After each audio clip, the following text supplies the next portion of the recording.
Imagine कि आप सो के उठे हो एक दिन और आपकी बॉडी जैसे जनरली काम करती है वैसे काम ही नहीं कर रही है। इमेजिन कि आप लिखना चाहते हो बट आपका हाथ इतना शेक कर रहा है कि आप लिख ही नहीं पा रहे हो। Like simplest task like writing feels like आप एक माउंट एवरेस्ट चढ़ रहे हो। ये एक रियलिटी है ऑफ मिलियंस ऑफ पीपल जिनको पार्किंसंस डिजीज हुआ है। बट एक गुड न्यूज़ है कि अगर अवेयरनेस जल्दी हो जाए तो आप इंटरवेंशन जल्दी शुरू कर सकते हो। सो आज के वीडियो में अर्ली साइंस और थोड़े other symptoms of Parkinson's disease देखते हैं।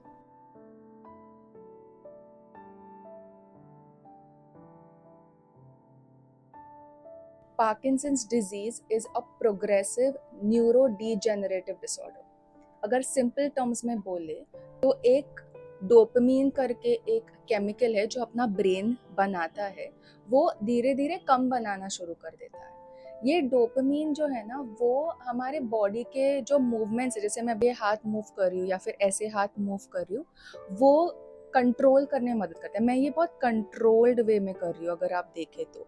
लाइक मुझे पता है कि मुझे एक एक फिंगर मूव करना है, बट वो भी बहुत मुश्किल हो जाता है for people who have Parkinson's disease. मैंने पहले बोला progressive neuro degenerative, right? So progressive मतलब धीरे धीरे धीरे बढ़ता है। Neuro degenerative, neuro is basically neuron से रिलेटेड, और डीजेनरेटिव मतलब कोई ऑर्गन या टिश्यू किसी का कुछ फंक्शन होता है, वो फंक्शन धीरे धीरे कम हो जाता है, like there is loss of function.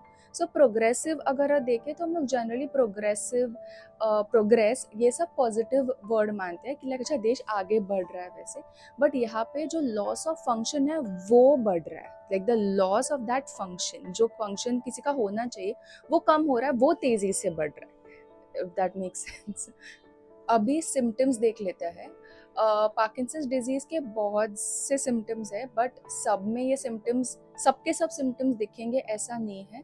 कुछ लोगों में कुछ सिम्टम्स दिखते हैं, कुछ लोगों में कुछ अलग दिखेंगे। तो you can actually meet two different patients with Parkinson's disease और उन दोनों के symptoms will be very very different, बहुत अलग होंगे सिम्टम्स, ऐसा भी हो सकता है। So one of the symptoms जो बहुत प्रोमिनेंट है या फिर बहुत ज़्यादा दिखता है with people with Parkinson's disease is tremors. ये जनरली स्टार्ट होता है हाथ में और अपने फिंगर्स में, एंड होता है generally when our body is at rest. दूसरा सिम्टम है स्लोनेस ऑफ मूवमेंट, लाइक जो भी हम मूवमेंट करते हैं, जैसे मैं अभी ऐसे फास्ट फास्ट करूँ, वो बहुत ज़्यादा स्लो हो जाता है। उसको ब्रैडिकिनेजिया भी कहते हैं इंग्लिश में। सो सिंपल एक्शंस जैसे चलना या फिर बैठना, खड़े रहना, ये बहुत ही मुश्किल हो जाते हैं। ये स्लोनेस ऑफ मूवमेंट में ना ऐसा भी होता है कि जब वो चलते हैं तो बहुत छोटे छोटे स्टेप्स लेते हैं। कभी कभी ऐसा होता है कि वो फ्रीज हो जाते हैं, उनको फ्रीजिंग बोलते हैं। फ्रीजिंग मतलब वो चाहते हैं कि वो आगे बढ़े बट वो आगे बढ़ ही नहीं पाते हैं, वो वहीं पे थम जाते हैं, फ्रीज हो जाते हैं। ये क्यों होता है पता है? पे मोटर ब्लॉक हो जाता है इन द ब्रेन। मतलब ब्रेन हमारी बॉडी को सिग्नल्स भेजता है, राइट, न्यूरॉन्स की मदद से। तो वो जो सिग्नल है ना वही इंटरप्ट हो जाता है, उसकी वजह से हम चलना चाहते हैं बट वो चल ही नहीं पाते, बिकॉज द मसल्स को सिग्नल या फिर मैसेज मिला ही नहीं कि हमको आगे बढ़ना है। तीसरा symptom is stiffness. Stiffness is like ऐसे ही अटक जाते हैं हम लोग।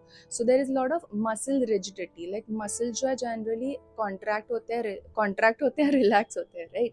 तो यहाँ पे वो ऐसे ही बंद हो जाते हैं। So it's very difficult to move their head, या फिर अगर ऐसे मूव करना है तो बहुत मुश्किल हो जाता है। कभी कभी हाथ भी ऐसे ही थम थम जाते हैं, ऐसे अटक जाते हैं। It's not just for body but even face, like हमारे फेस पे भी मसल्स है, राइट? तो हमारा फेस भी मूव नहीं होता, लाइक जैसे मैं अभी ऐसे ऐसे कर रही हूँ, वो भी उनको नहीं कर पाएंगे। सो उनको उसको कहते हैं face masking, because they can not, वो कुछ फेशियल एक्सप्रेशंस ही नहीं दिखा पाते।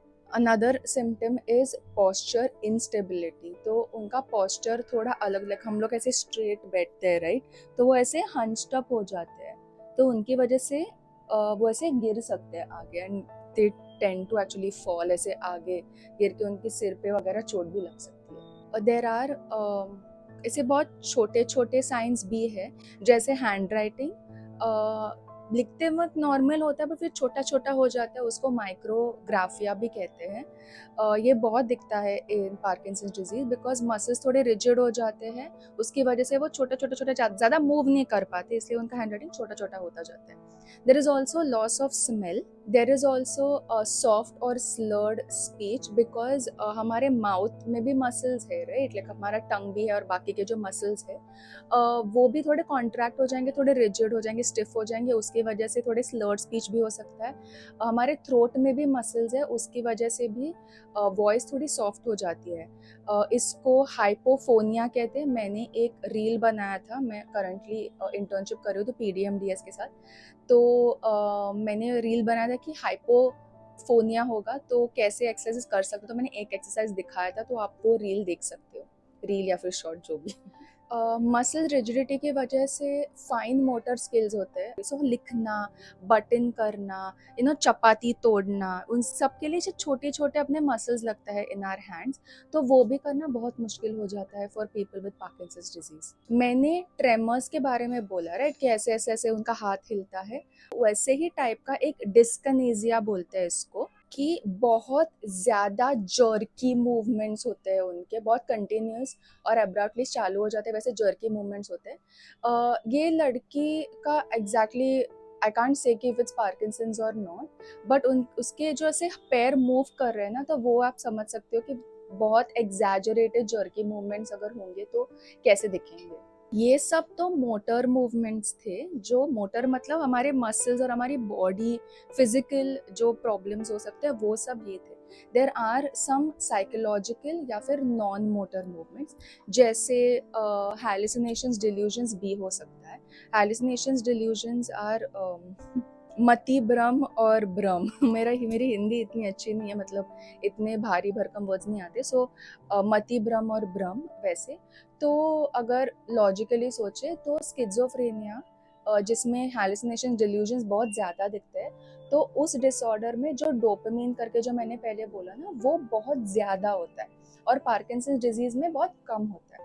तो जब हम मेडिकेशंस देते हैं पार्किंसंस डिजीज़ के पेशेंट्स को, तो उनका डोपामिन बढ़ जाता है, राइट, तो कभी कभी वो थोड़ा इम्बैलेंस भी हो सकता है, थोड़ा बहुत ज़्यादा बढ़ जाए और या फिर उनके बॉडी के लिए थोड़ा ज़्यादा हो, तो वो मेडिकेशंस के साइड इफ़ेक्ट्स की वजह से ये हैलुसिनेशंस, डिल्यूजन्स दिख सकते हैं for patients with Parkinson's disease. फिर सोने में भी प्रॉब्लम हो सकता है, मतलब बहुत ज़्यादा सोएंगे या फिर जनरली बहुत कम सोएंगे, बिकॉज सोचो अगर आप सोने जा रहे हो और आप ऐसे से मूव कर रहे हो, आपके हाथ ऐसे से मूव कर रहे हैं, आपके पैर मूव कर रहे हैं, तो आप कैसे सो पाओगे, लाइक थोड़ा अगर लॉजिकली सोचे तो उनको सोने में भी दिक्कत होती है। और उनको कॉग्निटिव चीज़ों में भी प्रॉब्लम्स होते हैं। कॉग्निटिव मतलब जो हमारे थिंकिंग है, लाइक हमारा मेमोरी जो है उसमें चेंजेस हो जाते हैं, उनको चीज़ें ठीक से याद नहीं रहती, या फिर उनका अटेंशन कम रहता है, सो उनका ध्यान कम रहता है, सो अगर कुछ चीज़ें कर रहे हैं तो वो ठीक से कर नहीं पाते, उसको बीच में ऐसे ही छोड़ देंगे।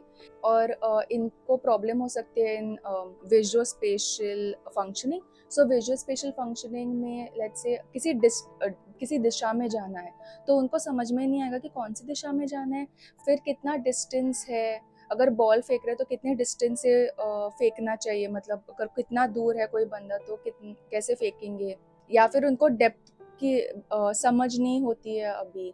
और फिर हैंड आई कोऑर्डिनेशन का भी प्रॉब्लम होता है, जैसे हम लोग गेम्स खेलते हैं या फिर कुछ हाथ से कुछ चीज़ें कर रहे हैं, तो हम आंखों से देख भी रहे हैं और हाथों से कर भी रहे हैं, तो उसका कोऑर्डिनेशन होना चाहिए, वो साथ में काम करना चाहिए, हाथ और हमारी आंखें, तो उसमें भी थोड़ी प्रॉब्लम हो जाती है due to Parkinson's disease. So cognitive decline भी देखने को मिलता है। अगर हम ये साइंस या सिम्टम्स अगर जल्दी देख लेंगे, समझ लेंगे कि अरे हाँ मेरे दादाजी में या फिर मेरी दादी में या मेरे मॉम डैड में दिख रहे, तो हम जल्दी से ट्रीटमेंट चालू कर सकते हैं। देखिए there is no cure, like हम ये किसी को क्योर नहीं कर सकते, से कोई जिसको अगर हो गया है पार्किंसंस डिजीज़, तो हम कुछ ट्रीटमेंट दे के उनका पार्किंसंस डिजीज़ निकल जाएगा, ऐसे तो नहीं होगा। बट अगर हम ट्रीटमेंट जल्दी चालू कर, मतलब मेडिकेशंस, फिर थेरेपी, फिजिकल थेरेपी भी करनी पड़ेगी, मतलब उनके मसल ज़्यादा कॉन्ट्रैक्ट नहीं होंगे, अगर वो काम करते रहेंगे तो लेट्स से अगर 100% कैपेसिटी पे हम काम कर रहे हैं जिनको पार्किंसन डिजीज़ नहीं है, अगर वो थेरेपीज़ नहीं करेंगे, वो फिजिकल थेरेपी फॉर एग्जांपल नहीं करेंगे, तो उनका कम होते होते होते 2% 10% पे भी आ सकता है। बट अगर वो थेरेपी करते रहेंगे तो एटलीस्ट 50% 40% पे एटलीस्ट तो रह तो सकते हैं। एटलीस्ट उनकी क्वालिटी ऑफ लाइफ इतनी डिटीरियर इतनी कम तो नहीं हो जाएंगे, एटलीस्ट खुद से चल पाएंगे घर पे। नहीं तो ऐसे ही बेड रिडन भी हो सकते हैं after like any serious stage पे पहुंच गए तो। So it is very very important कि हम वो साइन सिम्टम्स देखें किसी में और जाके डॉक्टर से कंसल्ट करें और एक डायग्नोसिस ले लें। अगर ये वीडियो पसंद आई हो, आप कुछ सीखो इस वीडियो से, so please don't forget to like share and subscribe. हम एंड ऑफ द ईयर पे है तो सब्सक्राइब भी कर दो, आगे के वीडियोस भी देख लेना अगर आपको साइकोलॉजी कंटेंट बहुत पसंद है। और I will see you next Saturday with another video in psychology. Bye.